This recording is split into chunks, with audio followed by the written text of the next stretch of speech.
datang Bapak Ibu, teman-teman penjelajah semua. Saya yakin kita-kita yang datang di sini bukan orang yang membaca firman Tuhan itu asal.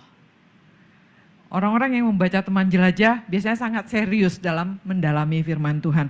Saya bukan mau nakut-nakutin. Coba kita hening sejenak ya. Rasakan dalam hati kita.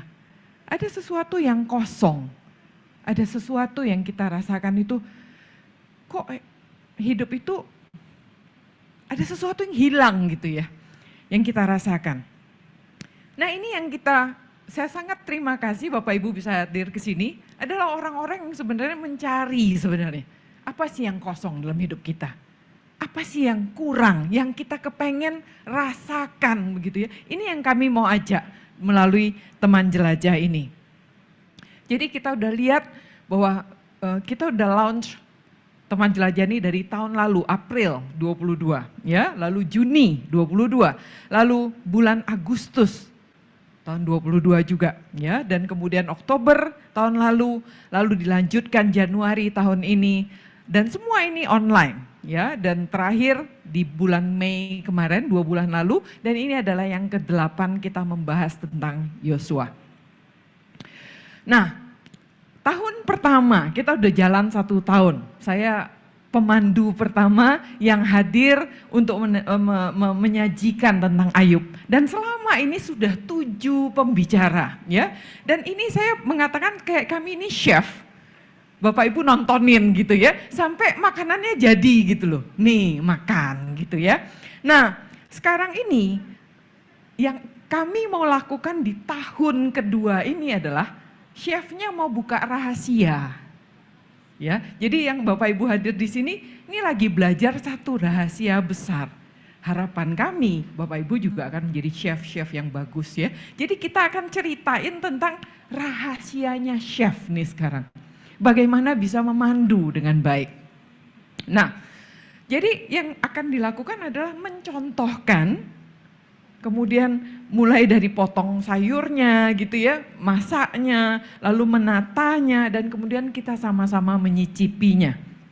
Itu yang akan kita lakukan pada saat ini. Jadi Bapak Ibu sekalian, Anda sendiri akan nanti mencoba memakai buku ini. Saya berharap nanti buku Yosuanya dipegang di tangan ya, supaya kita bisa sama-sama menjelajah buku tersebut. Dan ujung-ujungnya Anda bisa cook by yourself begitu ya. Dan saya sangat berharap, makanya kita lakukan onsite, kita berharap pemandu-pemandu lain muncul ya di lingkungan Anda, di Kelapa Gading ya Pak Suwarti ya. Mulai bisa muncul teman jelajah di Kelapa Gading, mulai bisa muncul di Tangerang, mulai muncul di Depok dan lain sebagainya. Nah, mari kita berbagi cerita ini. Jadi kenapa teman jelajah itu muncul? Saya beruntung, saya orang pertama yang ketika waktu itu tidak sengaja menemukan buku ini dan kemudian saya menikmatinya, dan suatu ketika saya ada meeting di kantornya ODB, bukan tentang ODB, kayak seperti sekarang kita minjem ruangan orang gitu ya. Waktu itu saya juga satu acara yang minjem ruangannya ODB, dan saya mau terima kasih sama ODB karena bukunya itu bagus banget. Jadi saya ketemu sama country directornya Kak Neti waktu itu, dan saya bilang, Kak Neti, Anda tahu nggak buku Anda ini bagus banget? Dia bilang, oh ya? Iya, saya bilang sangat baik bukunya. Dan kemudian saya mencoba untuk menolong, ini semua adalah buku yang sudah saya pakai dari teman jelajah Bapak Ibu. Jadi ini bukan koleksi dari sini, ini koleksi saya pribadi yang sengaja saya bawa, ada 18 buku yang sudah saya experience ya. Makanya makin lihat makin peduli. Nah, teman jelajah ini hadir karena dunia kita sedang begini nih. Dunia yang broken. Kita tuh lihatlah berapa banyak WA kita satu hari. Berapa banyak informasi yang masuk di benak kita. Ada ledakan informasi melingkupi kita. Saya tanya, itu benar apa enggak? Kita sampai enggak tahu bedain yang hoax dan bukan.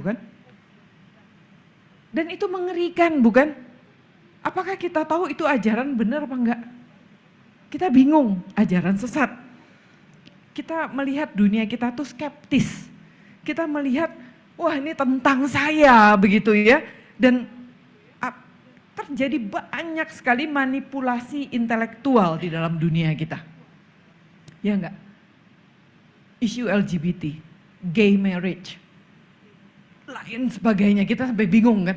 Boleh nggak sih? Boleh nggak sih? Ini benar nggak sih? Ya makin anak-anak muda sekarang makin tenggelam dengan isu seperti ini, bukan? Kita hidup dalam dunia komunitas kita, tetangga aja kita nggak kenal kok.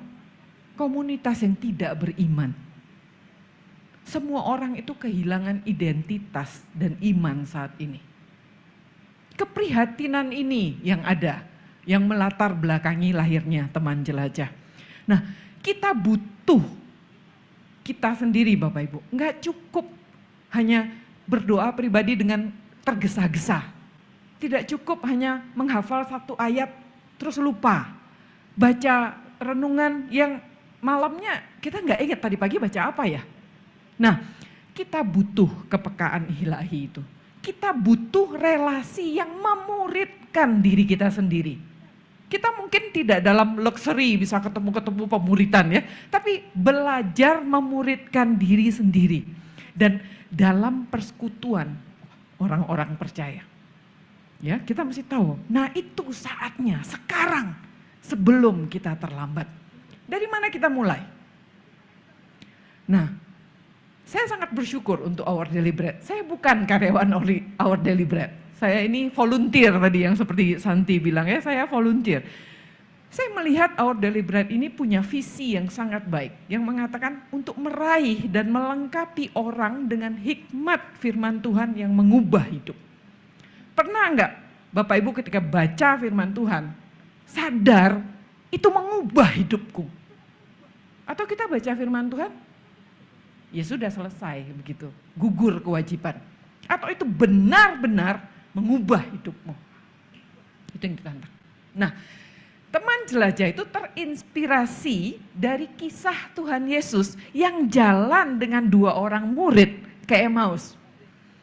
Ya, ada 2 orang setelah kebangkitan Kristus, mereka bingung kan? Mereka melarikan diri dari Yerusalem mau pergi ke Emmaus. Tuhan Yesus datang menginterupsi di tengah-tengah. Dan Tuhan Yesus itu, firman yang hidup itu, dan menjelaskan kepada mereka apa yang tertulis tentang dia di dalam seluruh kitab suci, mulai dari kitab-kitab Musa sampai kitab nabi-nabi. Makin mereka jalan, Tuhan Yesus menjelaskan kepada mereka. Sampai mereka duduk makan, hati mereka terbakar. Ketemu sama firman yang hidup itu, mestinya hati kita terbakar. Semangat kita mestinya berkobar. Dan mereka ngerti, matanya kebuka dan mereka percaya. Benar Tuhan telah bangkit dan berbicara kepada kami. Kita tahu kan Bapak Ibu bahwa firman Tuhan itu adalah firman yang hidup, bukan?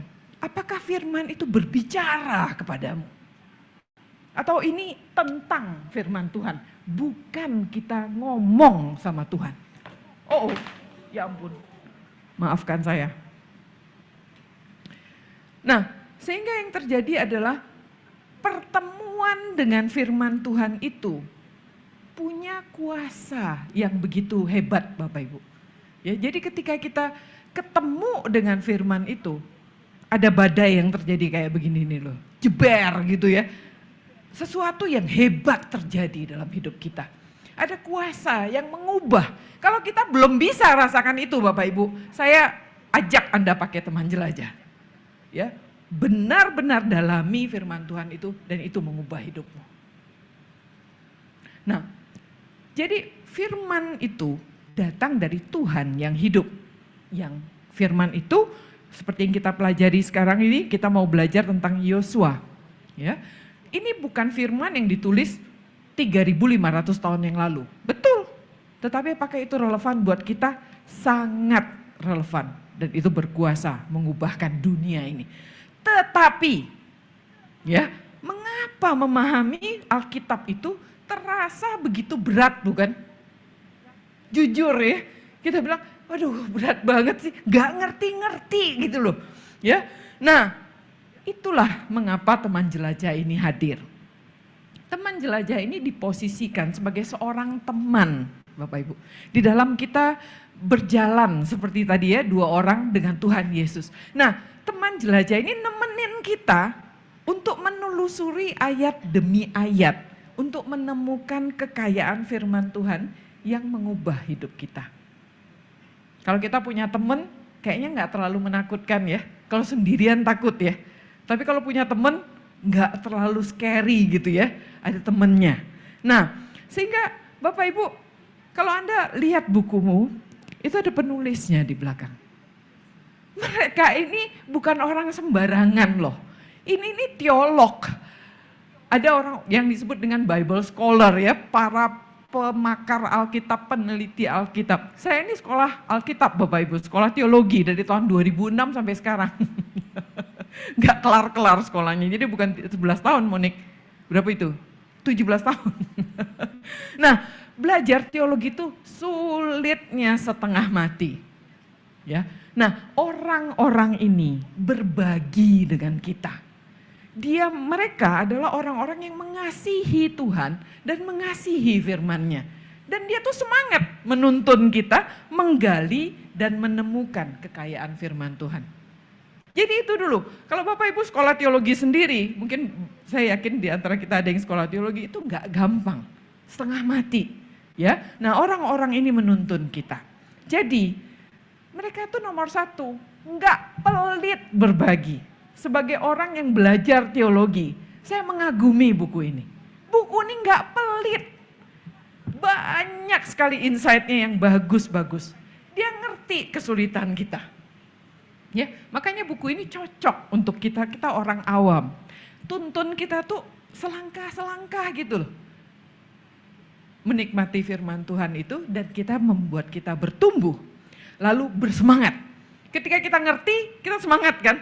Kalau kita nggak ngerti, blunder kan? Tapi kalau kita mengerti, kita pengen tahu lagi. Kita mulai dari pengetahuan nggak apa-apa.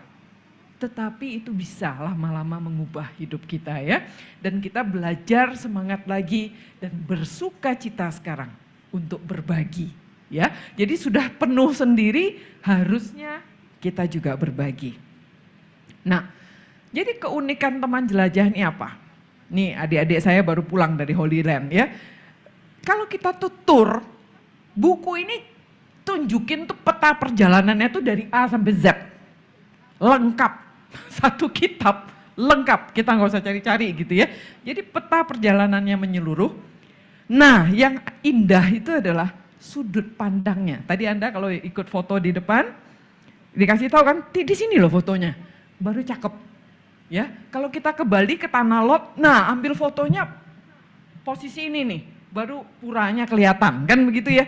Nah, buku ini nunjukin kita gini loh, nyara pandangnya itu loh, ya. Supaya kita nggak cari-cari, menolong sekali. Nah, Alkitab itu, Bapak Ibu, kalau kita lihat Alkitab ini ya, kita mesti tahu, Alkitab ini adalah kisah tentang Tuhan kita, tentang pribadinya, karakternya, dan karya penebusannya untuk kita. Jadi Alkitab ini kita pelajari Alkitab supaya apa? Oh, supaya aku tambah kaya. Oh, supaya aku nggak sakit lagi. Oh, supaya aku bisa jadi orang lebih manis. Itu bonus Bapak Ibu. Ya, bukan trip dan take isinya Alkitab ini. Tetapi adalah makin kenal nggak kita sama Tuhan. Makin cinta nggak kita dengan pribadinya Tuhan. Tahu nggak karakter Tuhan kita itu seperti apa. Itu gunanya Alkitab. Nah, sehingga kembali ke teman jelajah. Kalau Anda pakai buku sembarangan ya, asal gitu ya. Tahu nggak itu ada banyak kesalahannya? Kita nggak yakin loh. Nah, buku teman jelajah ini menghindari kita untuk kesandung-sandung. Ya, nggak ada hoaxnya gitu ya. Kesalahan-kesalahan yang nggak perlu tuh nggak ada. Lalu para scholar ini, ODB itu punya standar yang sangat tinggi. Sehingga mereka tuh doktrinnya pasti benar. Konteks latar belakangnya itu pasti benar. Orang yang mendalami kitab itu. Sehingga kita nggak usah ragu ketika membaca teman jelajah, ya. Dan menemukan setiap hari itu ada tema utamanya. Ada pesan penting, Bapak Ibu sering ya kita baca firman Tuhan. nggak ngerti pesannya apa. Karena banyak pesan-pesan penting itu hilang gitu, tersembunyi tanpa kita bisa menangkap. Ya, nah teman jelajah itu menolong kita. Nah sehingga metodenya seperti yang tadi dijelaskan, eksposisi. Tiap hari sedikit sampai satu kitab selesai. Nah saya bilang nih kalau makan ya porsinya pas. Nggak kekenyangan, nggak kelaparan, pas tiap hari ya. Dan itu menolong kita ngerti, dikunyah pelan-pelan gitu ya. Nggak hanya sekedar tahu, mengerti dan membuat kita merenung lebih dalam dan penuh makna. Sehingga kita bisa jadi orang percaya yang kalau ditanya itu, paham nggak apa yang Anda percayai? Paham. Saya punya kesaksian itu Bapak Ibu ketika ditanyain, kamu Kristen Angelin? Kristen. Bisa jelasin nggak teori evolusi dalam Christian perspektif? Lalu bos saya waktu itu orang bule bilang, so why you say that you are Christian? Dia bilang, kenapa kamu ngaku kamu orang Kristen? Saya sampai diem, iya ya, mendingan aku katanya, saya ateis katanya. Dan itu yang menantang saya masuk sekolah teologi. Ini yang bagus dari buku ini. Sebagai orang yang belajar teologi, saya bilang Bapak Ibu, ini adalah buku yang sangat sederhana, tapi teologinya tuh mantep banget gitu ya. Jadi kita bisa jadi orang percaya yang tahu apa yang kita percaya. Dan kita ketika kita mengerti, kita tuh menjelajahnya tuh lebih luas. Ya, dan menggali lebih dalam. Jadi tidak hanya luas, menggali lebih dalam. Dan menemukan harta karun yang sangat berharga dari firman Tuhan. Saya tantang ya Bapak Ibu ya, experience ya. Ada hubungan yang indah ketika kita melihat satu ayat ya. Kok nyambungnya ke perjanjian baru ya, dari perjanjian lama nih. Kok bisa perjanjian baru ya? Dari perjanjian lama balik lagi ke kitab Nabi. Tiba-tiba kita ngeliat gitu. Loh, kok bisa nyambung ya? Dan itu indah. Ya. Nah berikutnya lagi adalah kita alami satu ayat ngejelasin ayat lain gitu. Padahal kitabnya jauh nih, penulisnya entah siapa begitu kan. Nggak nyambung, tapi itu nyambung. Dan itu Bapak Ibu, memahami itu seperti orang merdeka. Itu yang Yohanes bilang, dan kamu akan mengetahui kebenaran. Dan kebenaran itu memerdekakan kita. Kalau kita tidak paham kita bingung kan, kayak orang masuk penjara. Tapi kalau kita paham, kita tuh merdeka. Nah itu yang sangat penting. Sehingga Bapak Ibu, mendalami firman Tuhan itu menolong kita. Bisa hidupin firman Tuhan itu secara maksimal dalam hidup kita. Hubungan yang rusak. Jadi kalau belajar firman Tuhan, hubungannya dengan suami nggak benar, itu nggak benar. Ya. Hubungan dengan keluarga nggak benar, ada yang salah dengan belajar firman Tuhan. Firman Tuhan itu memperbaiki relasi kita. Membuat pilihan yang tepat. Dan yang paling penting, hari ini saya sangat panik Bapak Ibu. Tetapi ada damai sejahtera yang Tuhan berikan. Ya, dan itu membawa sukacita. Nah, mendalami firman Tuhan itu membuat kita ngerti. Aku tuh hidup buat apa sih? Sebenarnya panggilan Tuhan itu apa sih? Mendalami firman Tuhan itu membuat kita percaya penuh pada pimpinan Tuhan. Dan dalam setiap keputusan kita mengenali dan menggunakan setiap talenta untuk memuliakan Tuhan. Nah, mendalami firman Tuhan itu hidup kita diubahkan. Kita hidupi iman kita, bersuka cita untuk mengasihi yang terhilang. Dan mendalami firman Tuhan itu Bapak Ibu, saya menantang Anda untuk bertumbuh dalam relasi yang dekat dengan Tuhan.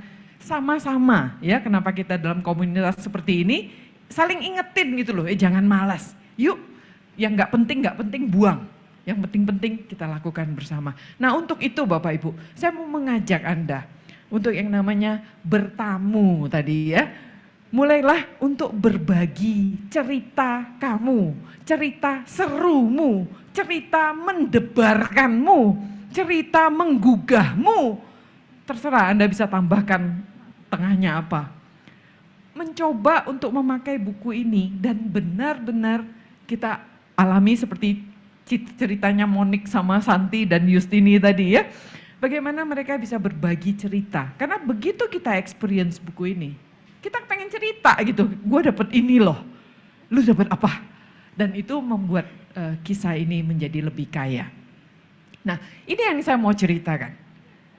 Saya pakai buku ini, Bapak Ibu. Jadi saya sudah memakainya waktu modelnya masih begini. Namanya, ini kebetulan berbahasa Inggris, Yosua ya. Saya sudah pakai buku ini. Dan ini menolong saya. Itu adalah pelayanan saya, namanya BAS. Saya bikin BAS. BAS itu adalah belajar Alkitab setiap Senin. Nah, ini adalah salah satu materi yang menjadi tiang di dalam BAS. Ya, nah ini kitab Yosua kami sudah selesai di bulan Mei kemarin. Sekarang kami sedang kitab Hakim-Hakim. Tapi yang saya mau bagikan hari ini adalah bagaimana saya memakai buku ini untuk bertamu, ya, membuat kelas Alkitab. Saya bukan dosen teologi ya Bapak Ibu. Saya ini orang marketing tadi Monik bilang ya. Tapi saya mulai berbagi kepada orang-orang yang rindu belajar firman Tuhan sama-sama. Banyak dari peserta BAS saya juga enggak kenal secara pribadi. Tetapi ini yang saya encourage. Mari kita mulai ya. Ini yang saya bagikan, saya memakai kitab ini. Karena belum menjadi ini, yang ini kan baru launch ya. Yang ini saya sudah pakai. Ini sama bukunya, hanya ini bahasa Inggris. Nah, apa yang terjadi di BAS itu? Ini yang saya sharingkan Bapak Ibu. Malam ini kita bicara tentang Yosua. Satu buku yang bertemanya itu dari ujung Yosua 1 sampai 24. Itu bicara tentang panggilan ketaatan. Kalau kita nggak waspada ya, nggak membaca temanya itu. Mulai dari 1 sampai 24 itu teriakan Tuhan tuh taat, taat, taat, taat, taat, taat, taat gitu. Panggilan ketaatan, itu tema besar dari Yosua. Nah, penulisnya ini namanya David Sanford ya. Bapak Ibu bisa lihat di buku masing-masing ya. Siapa dia? Jadi ini bukan kaleng-kaleng nih. Ini penulis hebat banget ya. Dan itu yang kita pelajari dari beliau-beliau ini. Kalau kita belajar seminar ya, bayar berapa coba? Ya, buku ini kalau di di DHD kalau kita lihat di Shopee gitu berapa harganya? 29.000 ya? 30.000 ya? Nah, kayaknya aduh pemikiran sedemikian dibayar cuma 30.000. Ya ampun gitu ya, kesian amat gitu. Ini buku bagusnya luar biasa, itu yang harus disadari. Nah, saya mau mulai, Bapak Ibu lihat di halaman tinjauan umum ya. Tinjauan umum itu halaman berapa? Mari kita lihat sama-sama ya. Tinjauan umum tuh di halaman 5. Nah, kita ambil alinea pertama aja, Bapak Ibu ya. Ya, Anda punya buku itu, lihat sendiri di sini. Nah, saya besarkan di sini ya. Bapak Ibu bisa lihat di sini. Sebelum kematiannya. Jadi ketika kita membaca buku itu, mulai dari tinjauan umumnya, penulis itu bilang begini, sebelum kematiannya, Musa menugaskan Yosua untuk memimpin bangsa Israel masuk ke dalam tanah perjanjian.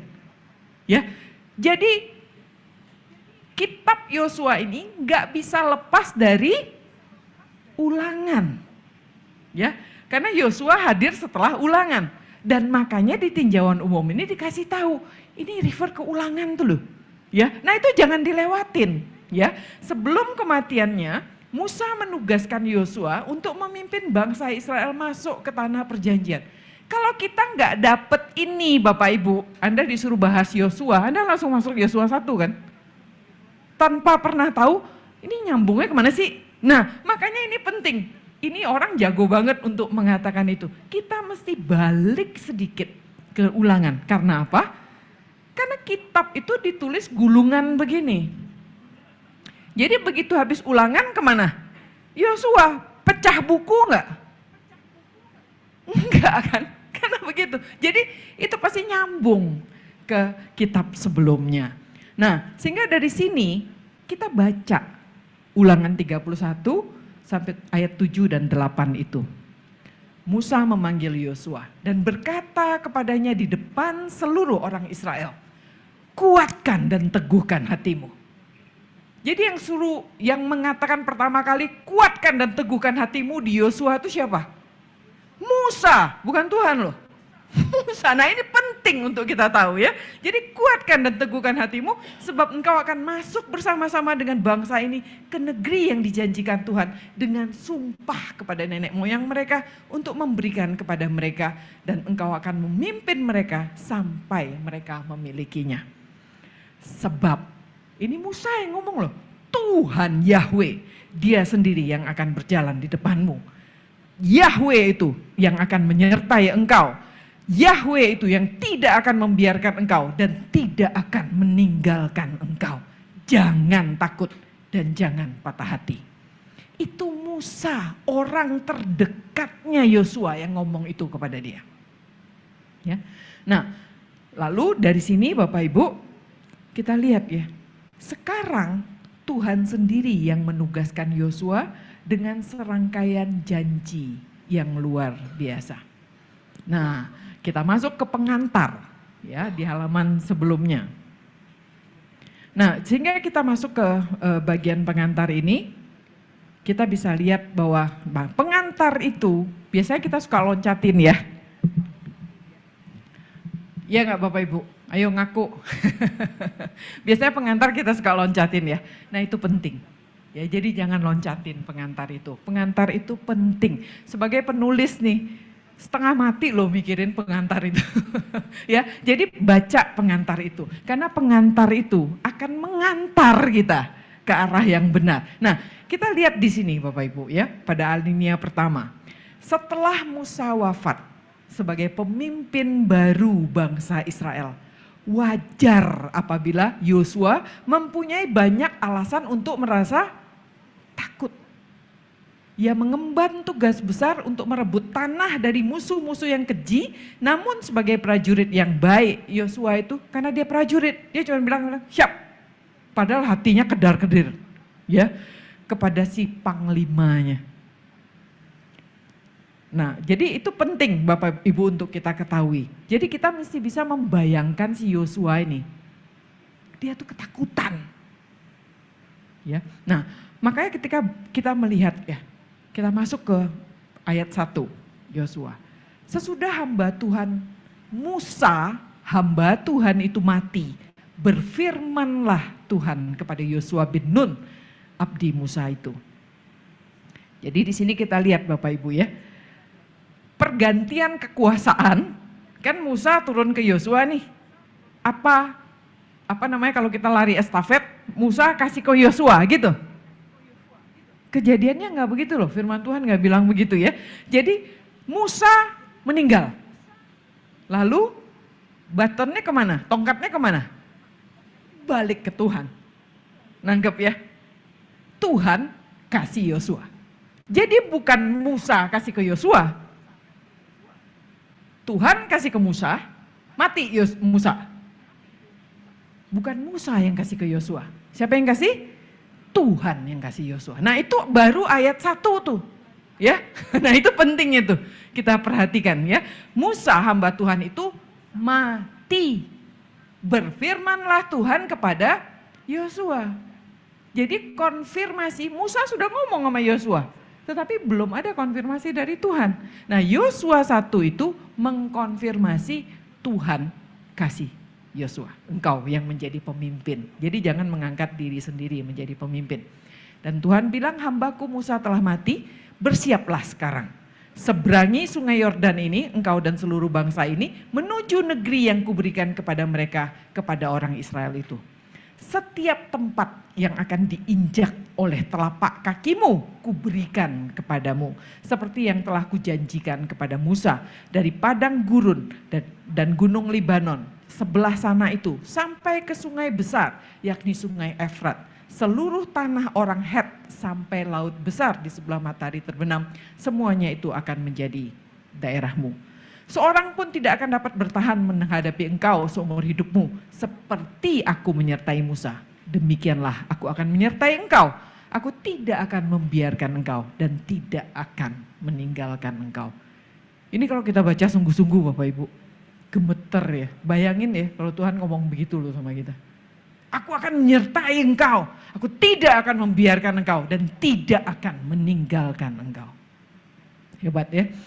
kuatkan dan teguhkan hatimu, sebab engkaulah yang akan memimpin bangsa ini memiliki negeri yang kujanjikan dengan bersumpah kepada nenek moyang mereka untuk diberikan kepada mereka.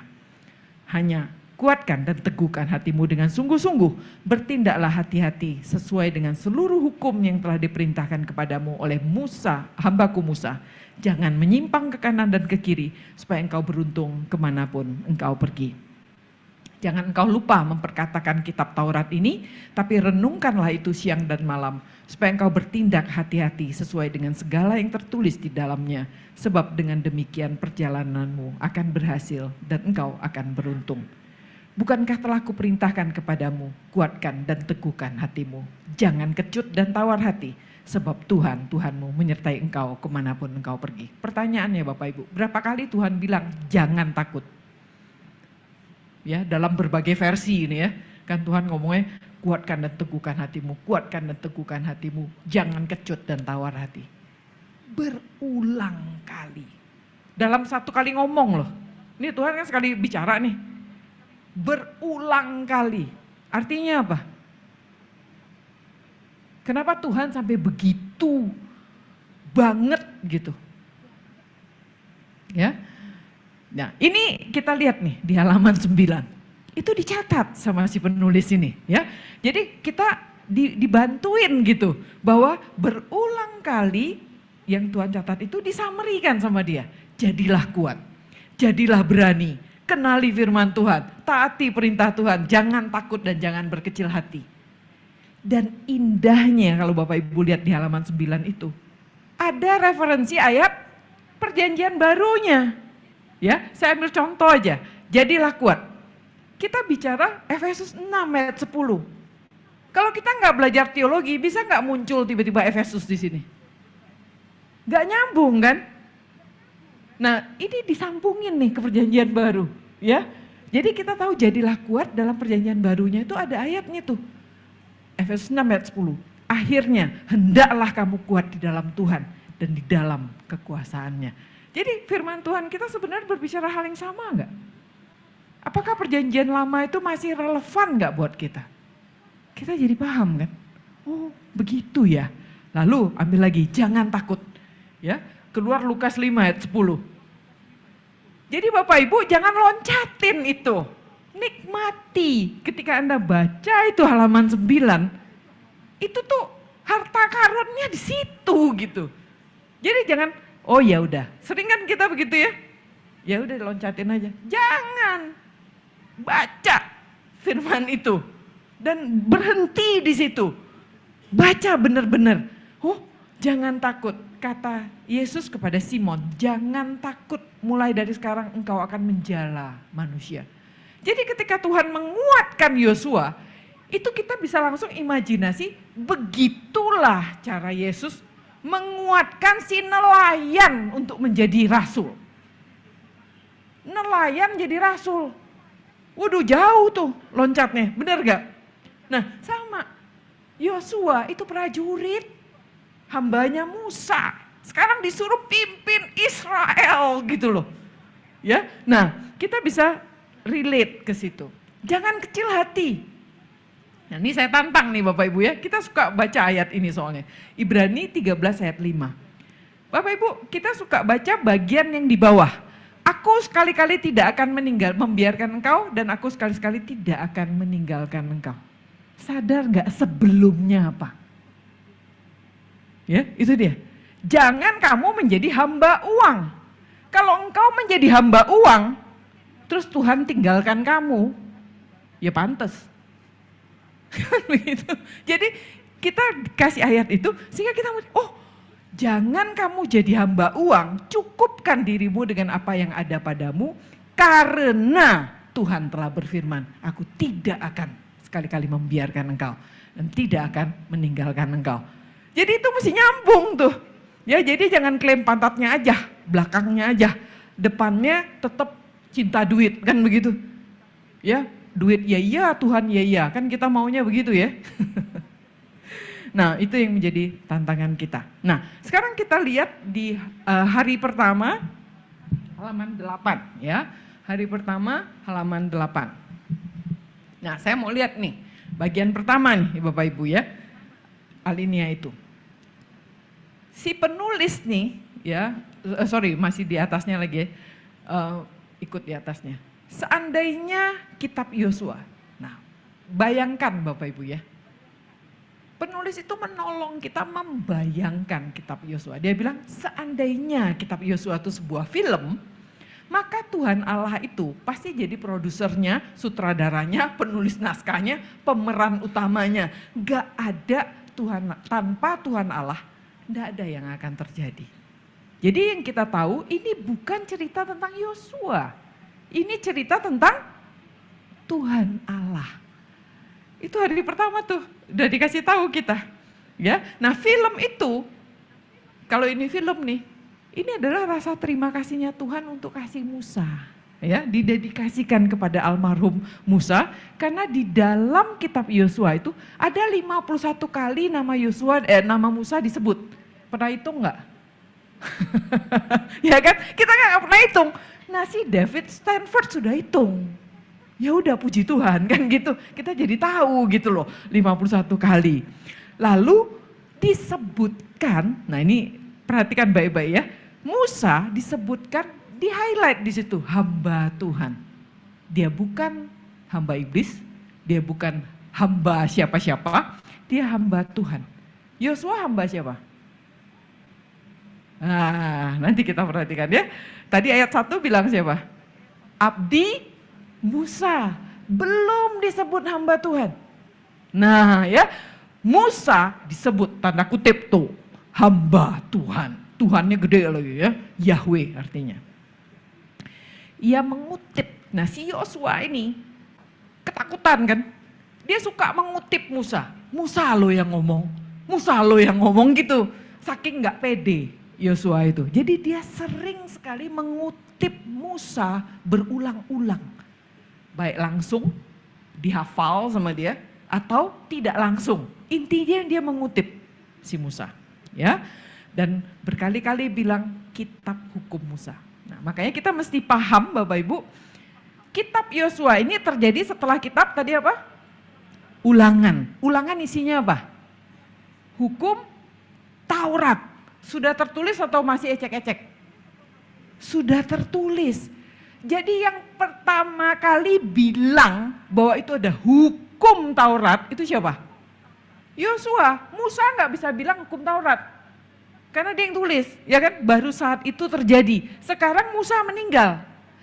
Yosua lah orang pertama yang bisa bilang itu tuh loh hukum Taurat. Sudah ada hukum Tauratnya. Baru di zamannya Yosua bisa merefer itu loh kitab hukum Musa. Sebelumnya nggak ada. Jadi firman Tuhan itu mungkin dibicarakan ya. Dari mulut ke mulut. Belum ada tertulis. Yosua yang bisa itu tuh loh hitam di atas putih. Nah kalau kita kan ngomong begitu. Udah sah. Udah nggak bisa ganti-ganti. Hitam di atas putihnya udah nongol di sono. Gitu ya. Oke. Dan itu disebut hukum Musa.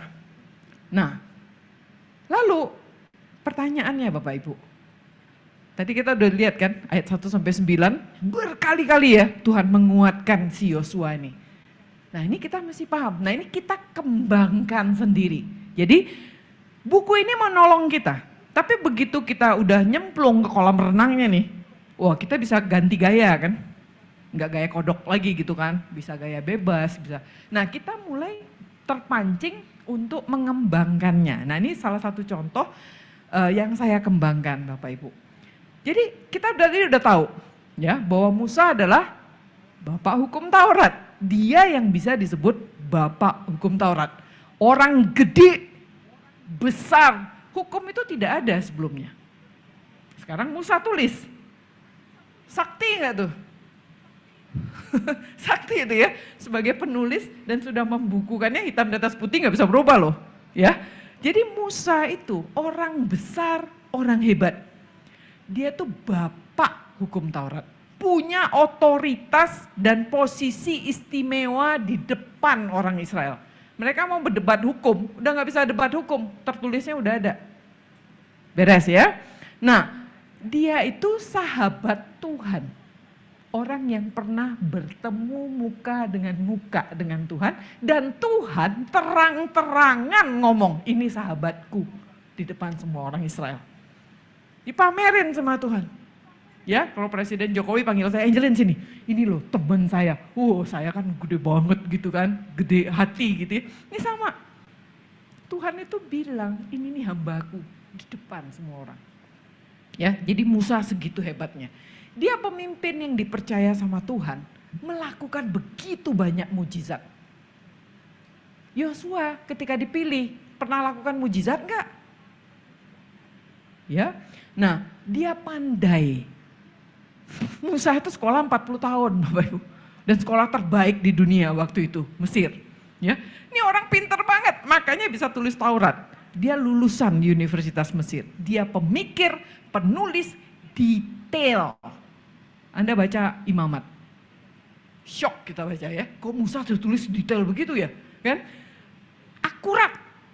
Dan yang hebat lagi, Musa itu pembicara handal. Jago banget kalau ngomong. Ya. Nah, bayangkan, bandingkan sama si Yosua. Yosua itu 40 tahun jadi hambanya Musa. Orang pertama atau orang kedua? Ya, orang kedua Yosua itu. Dia abdi Musa. Dia melayani Musa, setia dan taat melakukan perintah Musa. Yosua, ikut aku naik ke gunung. Siap, dia naik gunung. Begitu Musa mati, emang Tuhan ngomong gitu, Yosua naik gunung, berangkat. Dia gak bisa lihat Tuhan seperti dia lihat Musa. Nanggap ya? Dia belum punya kepekaan dengar Tuhan tuh, masa tiba-tiba muncul suara Yosua, kan gak begitu. Dia biasa lihat Musa yang ada fisiknya. Ya. Nah, dia dipercaya dan bertanggung jawab kepada Musa. Dia bukan lulusan perguruan tinggi. Dia bukan pemikir. Dia bukan penulis yang handal seperti seperti Musa. Ya. Kitab satu-satunya yang Yosua tulis, ya ini kitab Yosua bersama Eleazar, ya. Nanti di akhir itu Eleazar yang tulis. Nah, Yosua ini gak pandai bicara. Gak kayak Musa. Nah, itu penting Bapak Ibu. Hanya 3 kali catatan Yosua berbicara langsung di depan umat. Boleh cari di buku Teman Jelajah ada di mana coba. Ya, jadi itu bukan pinternya saya. Saya ambil dari Teman Jelajah hari kedua. Bapak Ibu lihat di situ ya. Pada bagian ini nih yang di bawah sini. Di sini kita tahu. Nah, di sini nih. Baca judulnya. Sepanjang kitab ini kita akan melihat Yosua berbicara kepada ya, ada pemimpin 12 suku Israel, individu, dan kita catat seluruh bangsa. Nah, ya yang jadi kalau Musa berulang kali bicara di depan seluruh bangsa kan, Yosua selama hidupnya cuman berapa kali dia ngomong di seluruh bangsa? Mari kita perhatikan. Pertama kali di pasal 3. Ya, kedua kali di pasal 4. Setelahnya pasal 24, saudara-saudara. Nanggap ya. Jadi di awal 3, 4, sudah diem aja sampai akhir, jeder gitu, mati setelah itu. Cuman 3 kali Yosua itu ngomong di depan seluruh Israel. Nah itu ada di sini. Kita nggak nangkep itu kalau kita nggak baca ini dengan teliti, ditolongin kita. Nah sehingga itu bisa membuat kita tuh membayangkan Yosua ini nggak bisa ngomong orangnya, nggak kayak Musa, kumpul, kan gitu. Nanti Musa khotbah kan gitu. Yosua nggak bisa, gagu dia. Nah Yosua itu kehebatannya apa? Dia orang lapangan, siap, kan gitu, berangkat dia. Jadi dia orang lapangan yang cepat bertindak. Dia berani, dia memimpin perang orang Israel lawan Amalek. Itu Keluaran 17. Israel baru kumpulan budak nih keluar dari Mesir, kan? Sampai di padang belantara dikejar sama orang Amalek kan, suruh perang kan. Musa bilang sama dia, Yosua pimpin perang. Yosua bilang apa? Siap, kan begitu. Bisa perang nggak dia? Tentunya nggak bisa, budak. Tapi kok nekat? Nah itu dia, Yosua tuh berani ya, luar biasa. Dia nggak bisa perang. Makanya kalau Bapak Ibu baca Keluaran 17, ketika Yosua tuh pimpin perang, babak belur dia. Sampai sore, sudah selesai menang nih kan. Musa angkat tangan, ingat ya. Kalau tangannya turun kalah, angkat lagi tangannya, sampai dipanggul tangannya kan. Ketika perang itu selesai di sore hari, Tuhan itu bilang sama Musa, baca baik-baik ya, bisikkan di telinga Yosua, aku akan hapus orang Amalek itu. Artinya apa? Tuhan tahu hatinya dia. Ketakutannya dia, tapi dia berani nekat aja pergi perang. Amalek itu rampok padang pasir Bapak Ibu. Galaknya luar biasa, sikat orang, sembeli orang tuh hebat banget gitu ya. Nah Yosua ini gak pernah perang, tapi disuruh perang dia. Ya, jadi itu Yosua hebatnya. Ya sekarang Tuhan panggil dia nih, gantiin Musa, pimpin Israel masuk tanah perjanjian.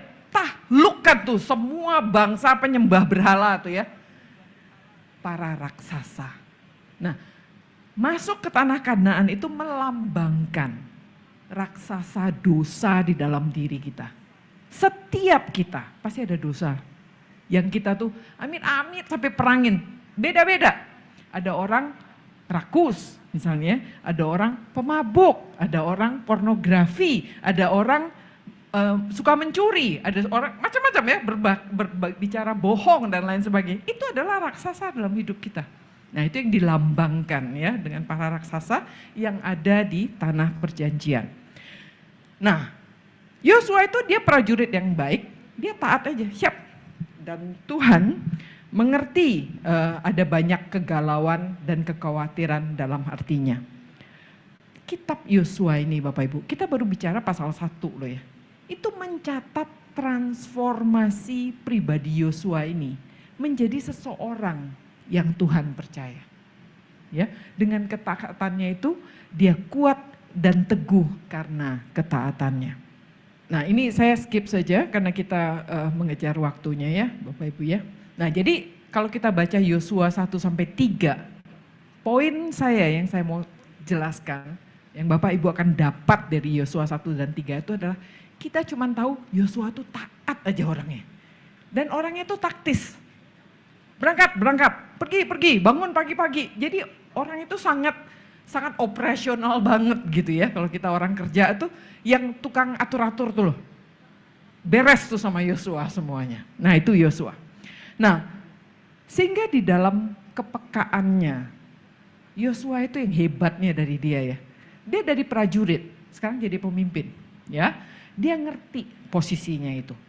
Ketika kita masuk Yosua 5. Yosua ini tadi yang ketemu sama Musa, dapat perintah Musa langsung, sekarang dia mengasah kepekaannya mendengar dari Tuhan. Nah Tuhan kesian sama dia. Tuhan datang dalam wujud Kristofani ya. Jadi ketika Yosua ada di situ dekat Yeriko, dia melayangkan pandangannya, look up ya.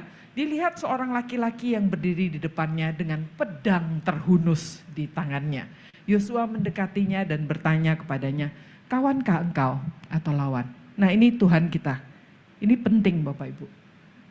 Abraham ketika dia berkemah, Tuhan datang dalam bentuk tamu yang penjelajah ya, yang sedang musafir lewat. Yosua yang prajurit, Tuhan datang ketemu dia sebagai panglima perang.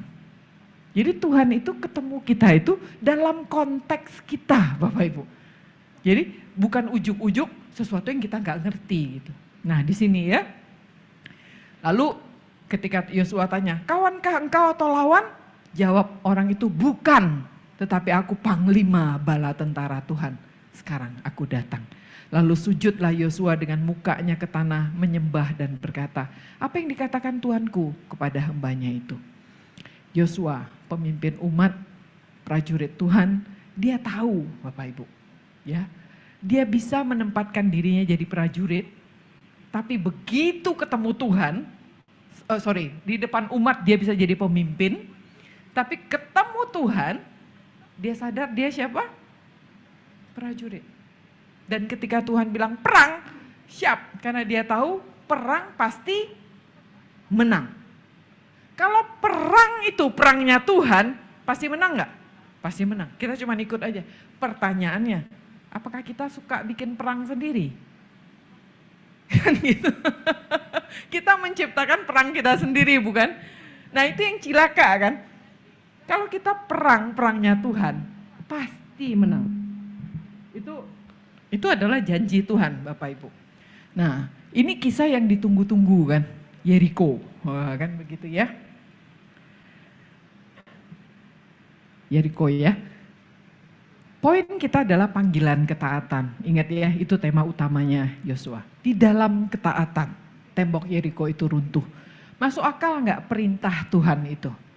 Ya, pada waktu Yosua 6 ayat 1. Dalam pada itu Yeriko telah menutup pintu gerbangnya, dan kita tahu pintu gerbang tembok Yeriko itu double ya, dan ini Yeriko udah tutup pintu gerbangnya.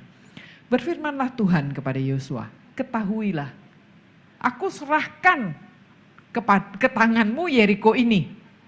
Ketika Tuhan bilang aku serahkan Yeriko ini ke tanganmu, punya siapa Yeriko?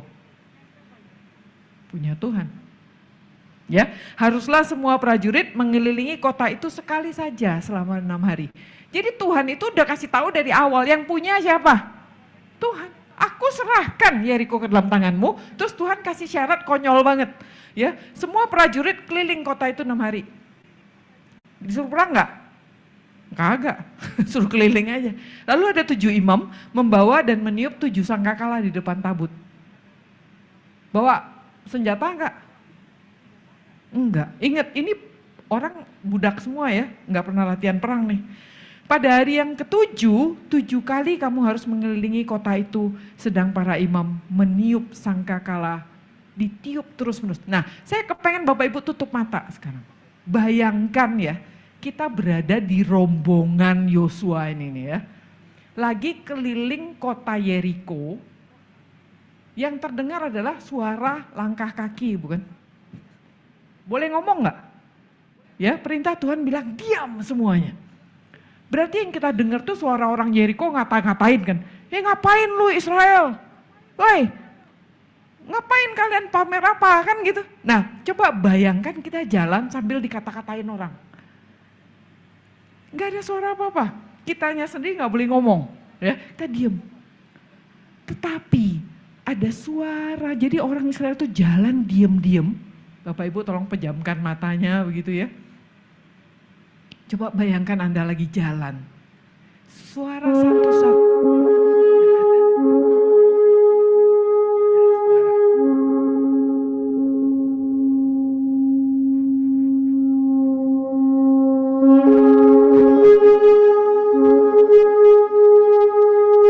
Ya, boleh buka matanya lagi. Final warning. Peringatan terakhir bagi Yeriko. Mau bertobat apa enggak? 7 hari bertiup sangkakala terus. Bertobat.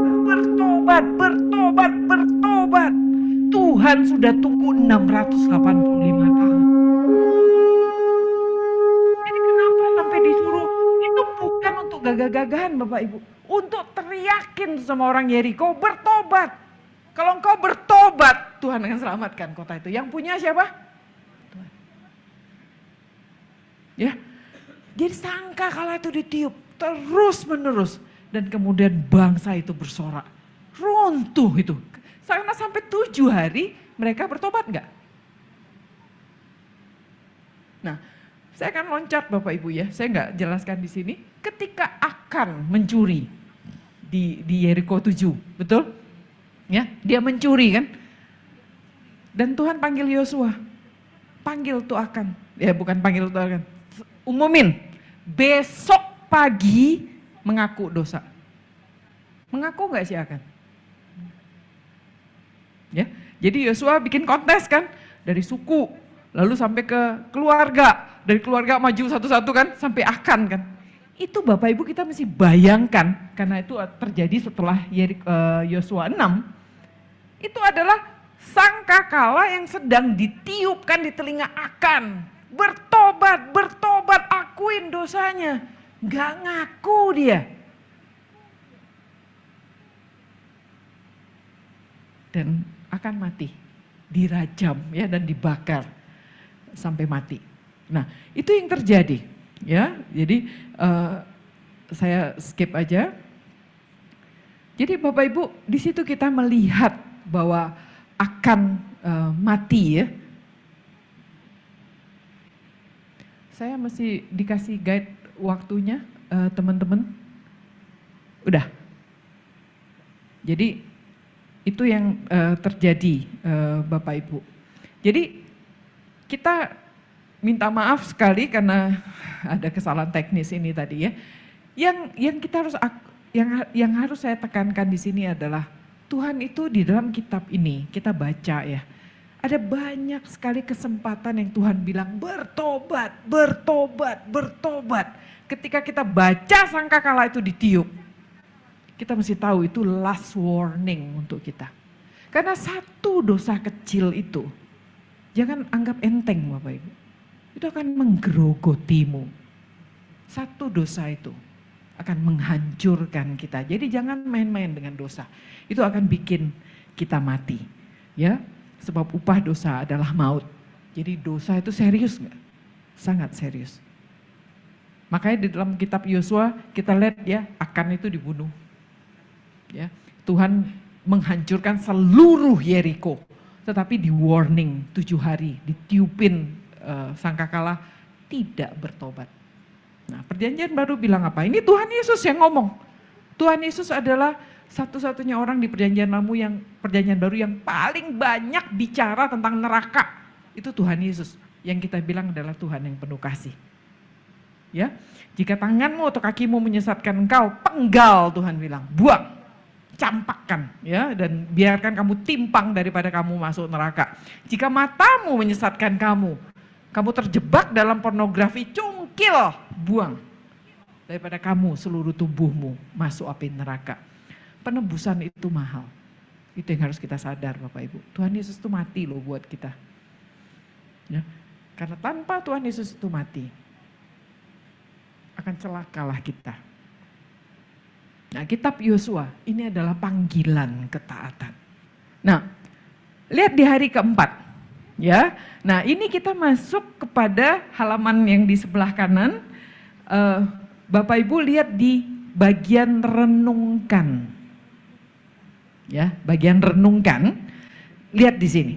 Ini pertanyaannya. Nah, jangan di skip Bapak Ibu. Ini pertanyaan-pertanyaan yang penting loh. Ya, jadi coba pelan-pelan lihat di sini. Dia bilang begini, ya. Saya ambil itu Yosua 1 ayat 3. Setiap tempat yang diinjak oleh telapak kakimu kuberikan kepadamu. Pertanyaannya di situ apa?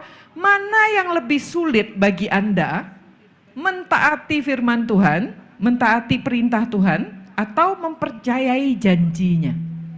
Nah, coba mulai dipikirkan Bapak Ibu. Menaati perintah Tuhan atau mempercayai janji-janjinya. Nah, saya mau linkkan dengan ayat Yosua 1 ayat 3. Ya. Setiap tempat yang diinjak oleh kakimu, kuberikan kepadamu. Apa janji Tuhan?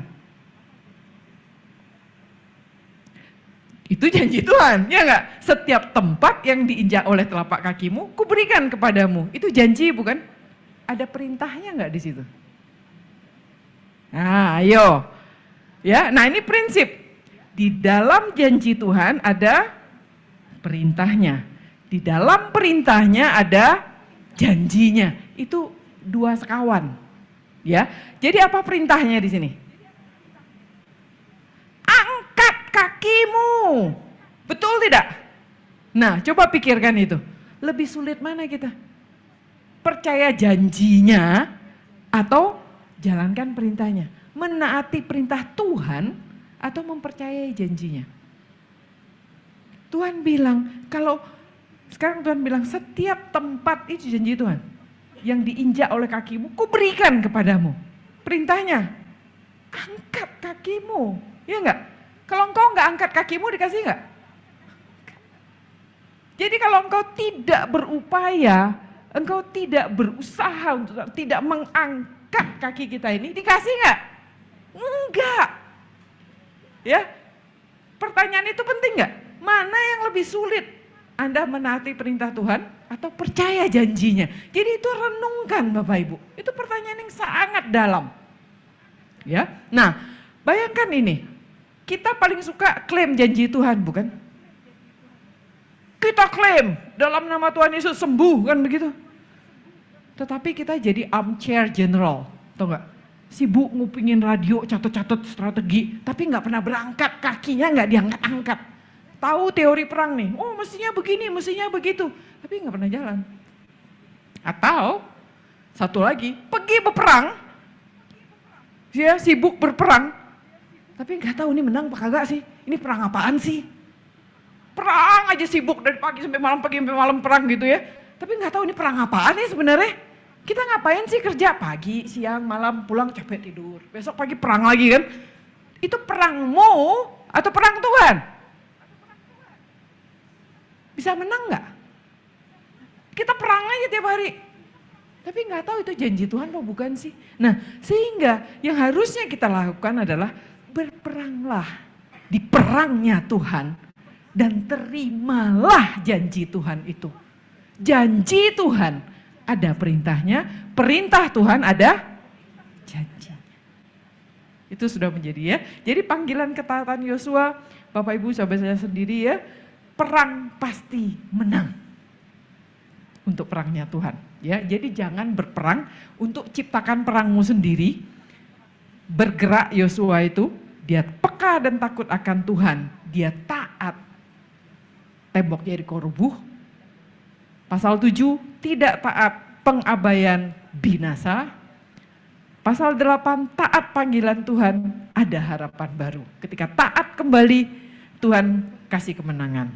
Ya, dan jika kamu dan pada ayat terakhir yang ini juga terkenal ya, ayat Yosua yang paling terkenal. Jika kamu anggap tidak baik untuk beribadah kepada Tuhan, pilih pada hari ini kepada siapa kamu akan beribadah. Ilah dari kepadanya nenek moyangmu beribadah di seberang sungai Efrat, atau ilah orang Amori yang negerinya kamu diami ini, tetapi aku dan seisi rumahku kami akan beribadah kepada Tuhan. Nah, catatan yang sangat menarik pada akhir kitab Yosua. Ya, Bapak Ibu ingat ayat 1 tadi. Yosua 1 ayat 1, kita bandingkan ya. Nah dibandingkan nih, Yosua ayat 1 ayat 1. Sesudah hamba Tuhan itu mati, Musa hamba Tuhan itu mati, berfirmanlah Tuhan kepada Yosua bin Nun siapa? Abdi Musa itu. Pada ayat 24 ayat 29, dan sesudah peristiwa-peristiwa ini maka matilah Yosua bin Nun, siapa dia? Hamba Tuhan itu. Ketika berumur 110 tahun. Jadi ketaatannya membuat Yosua itu berkenan, membuat Tuhan menjadikannya hambanya. Ya, jadi Bapak Ibu, Anda yang datang di sini, kita harus bangga jadi hamba Tuhan. Ya, dan kita sangat berharap, seperti tadi Monik bilang, suatu waktu Tuhan akan bilang, mari hambaku yang baik dan benar, ikut bersama dengan aku. Itu sebuah gelar kehormatan bagi kita, Bapak Ibu. Yosua mendapatkan itu karena ketaatannya. Jadi dari pasal 1 sampai pasal 24, tema utamanya itu cuman tiupan sangkakala, bertobat, bertobat, bertobat, dan taat. Selesai, begitu ya. Saya kembalikan ke Monik. Oh ya, mari saya ajak kita bangkit berdiri, mari kita berdoa. Bapa di surga, kami bersyukur Tuhan, untuk hari ini kami boleh belajar sekelumit tentang Yosua. Tapi yang lebih penting Tuhan, kami tahu bahwa Engkau memberikan kami senjata. Untuk kami boleh belajar firman Tuhan ini dengan adanya buku teman jelajah yang menolong kami untuk melangkah selangkah-selangkah mengerti firman Tuhan dengan lebih dalam. Bapa di surga, hamba berdoa untuk setiap hati yang rindu untuk melayani Tuhan. Tuhan sendiri yang kuatkan dan teguhkan kami. Sehingga kami berani seperti Yosua yang bukan siapa-siapa, tapi berani memimpin Israel. Kami mau Tuhan menjadi Yosua-Yosua yang hidup dalam kemenangan Tuhan di dalam hidup kami. Memimpin di tempat kami masing-masing. Mengambil tanggung jawab itu. Dan kami berani karena kami tahu ada Tuhan yang menguatkan kami. Dengar doa kami ya Tuhan, yang kami naikkan di dalam nama Tuhan Yesus. Amin.